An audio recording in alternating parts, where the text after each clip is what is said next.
There are only two homilies of St. Jerome on Luke's Gospel in the breviaries. The first, which is the comment on Luke 11:14, was read on the third Sunday in Lent. It is originally St. Jerome's commentary on Matthew's Gospel, chapter 12, verses 22 to 27. It has been preserved in 19 breviaries, as you can see. I must say the list of sources with abbreviations will be given at the end of the presentation.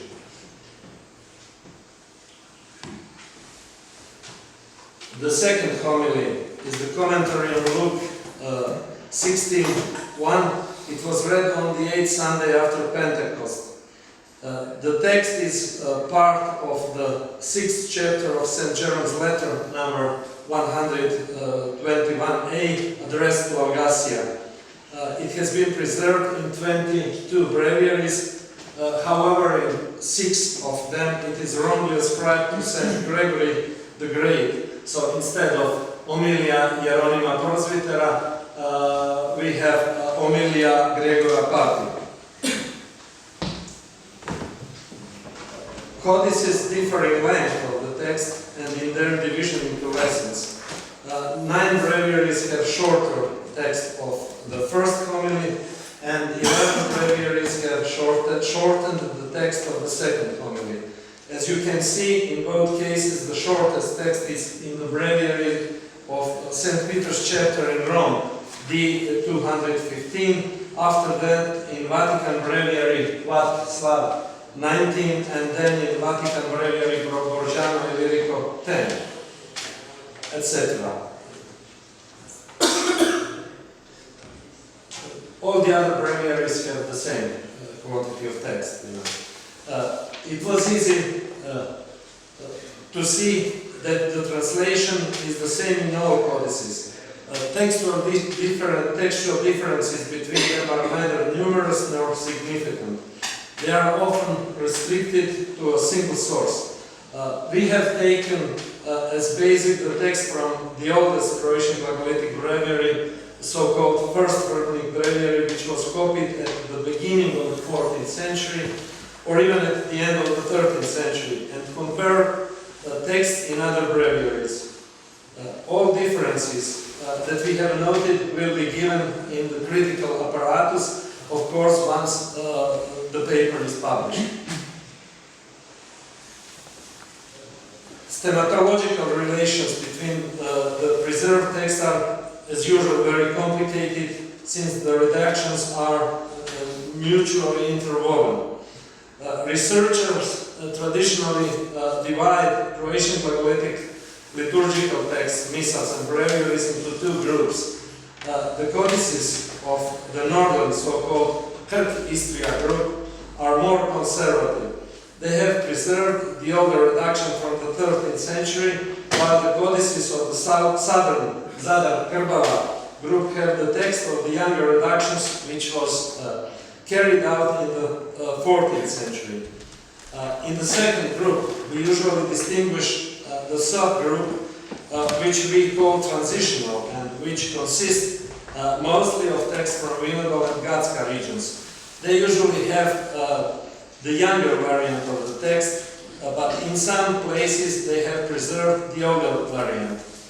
Sometimes some of them have both variants side by side, as you can see later.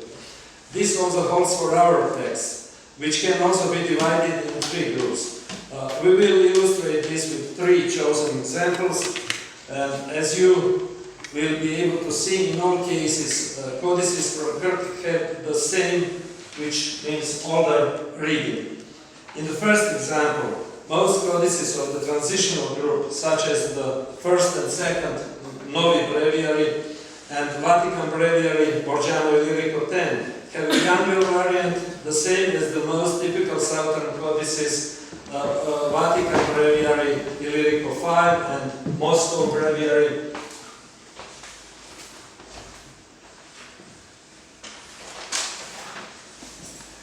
The same is true for first and second Novi Breviary and Vatican Breviary Illyrico 10 in the second example. But here, Baronic and Brozic printed breviaries, which in the first example had the younger variant, have here the older northern variant. In the third example, all of them have the older variant, while Dabar Breviary and Pribir Breviary have both variants side by side. You know, in the first, in the northern variant, we have Tvorechen Pokoru, the southern variant is Kajučence, and we have here both Kajučence and Tvorechen Pokoru.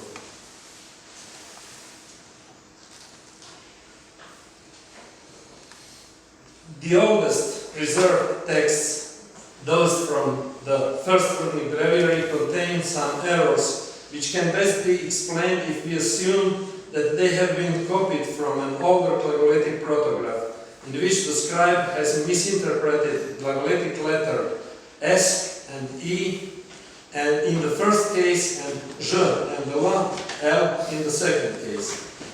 Since the first Runic Breviary was, as already said, written at the beginning of the 14th century, or perhaps even at the end of the 13th century, it means that the Jerome homilies have been translated at the latest in the mid-13th century.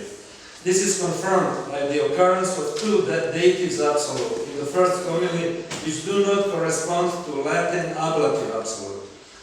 These two examples show that at the time of translation, this construction was still part of the translator's active knowledge, while according to Johannes Reinhardt in his habilitation, it was obsolete after the 13th century.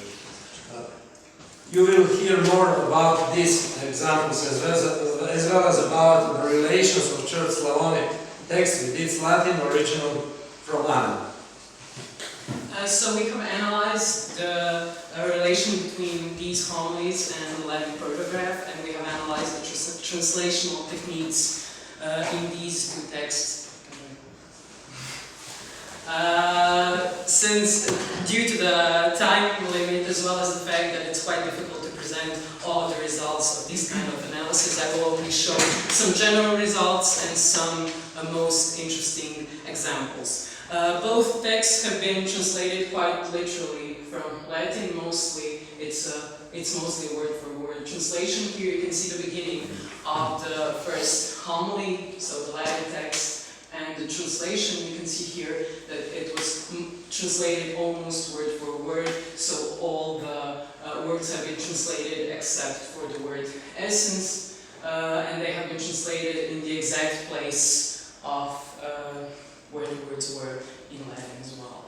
This is the beginning of the second homily, so here you can see that the situation is more or less the same. We also have here only one word that hasn't been translated.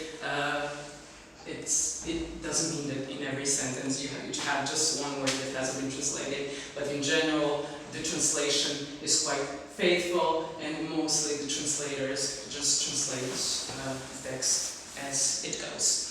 So in most cases, the translator translates Latin words and Latin constructions and Latin forms by their prototypical formal correspondent, but it's always interesting to see how he translates some forms and some constructions that don't have the exact equivalent in Croatian Church Slavonic. So we're going to show here some examples of the constructions that don't have an exact formal correspondent, and we're going to show how the translators translate these examples.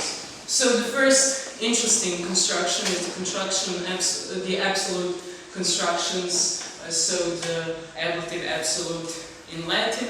It is mostly translated by either instrumental absolute or by dative absolute. So we here have two examples of this kind of translation.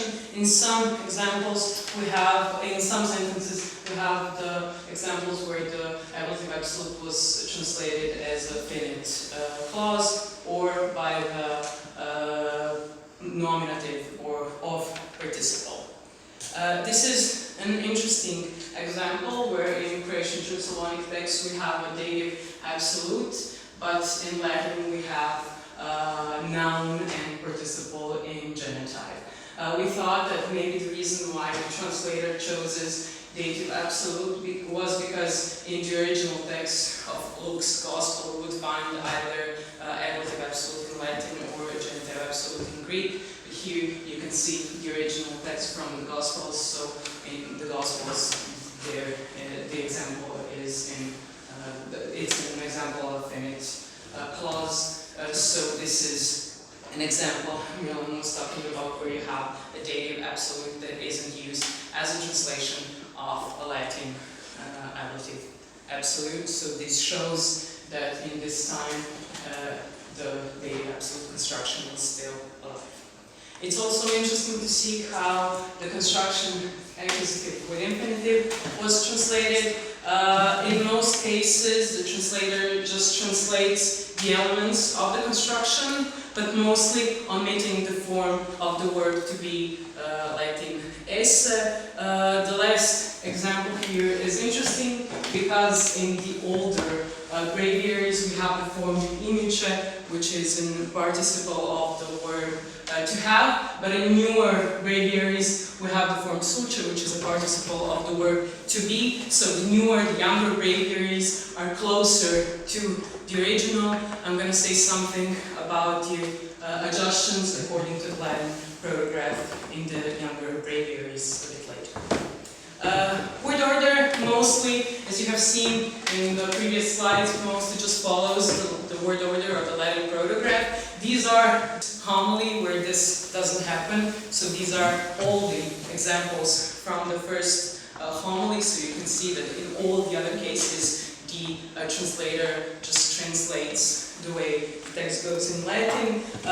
Here we can see that the differences between the translation and the protograph are mostly in the cases where you would, where probably the translator has the idea that this is a prototypical word order for Latin. So he moves definite verbs to the end, which would be mostly an expected word order in Latin.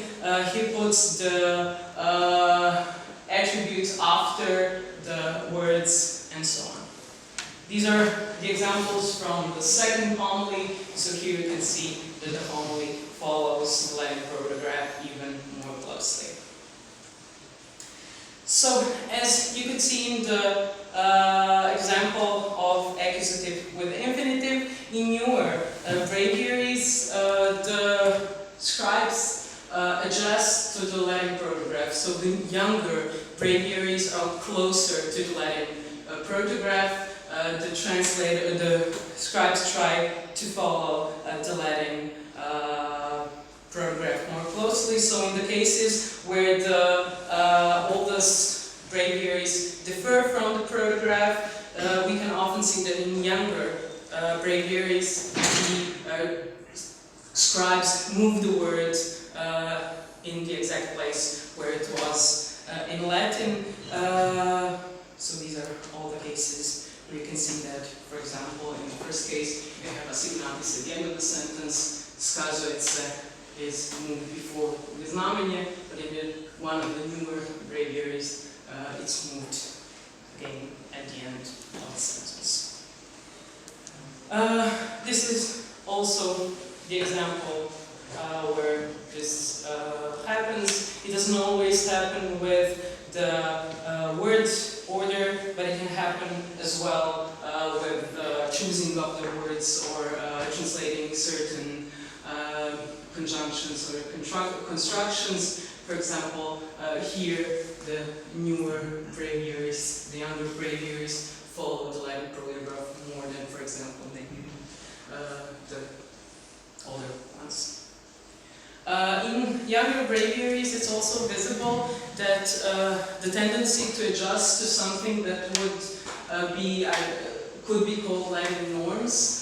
So the authors, the scribes, sometimes translate the words, change the word order in order to move the verb at the end of the sentence, although it's not the case in the Latin protograph. It's probably due to the fact that they have the idea that the prototypical position of the verb in Latin is at the end of the sentence, but also because they often, translators see the sentences that were written in that way. It also happens with the genotype of the nouns as in the attributes function. So, to conclude, you could see that both texts were translated faithfully from Latin. They were translated mostly word for word. You could see that we have that we can divide all the texts in three different groups. So the older groups, transitional group, and the younger texts. Younger texts often adjust to the Latin protograph, but not only to the Latin protograph, but also to something that could be called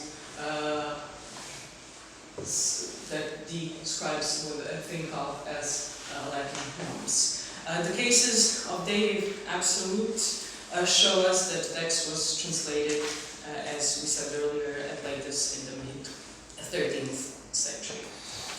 This is the index of the sources, so these are the sources where the texts have been preserved.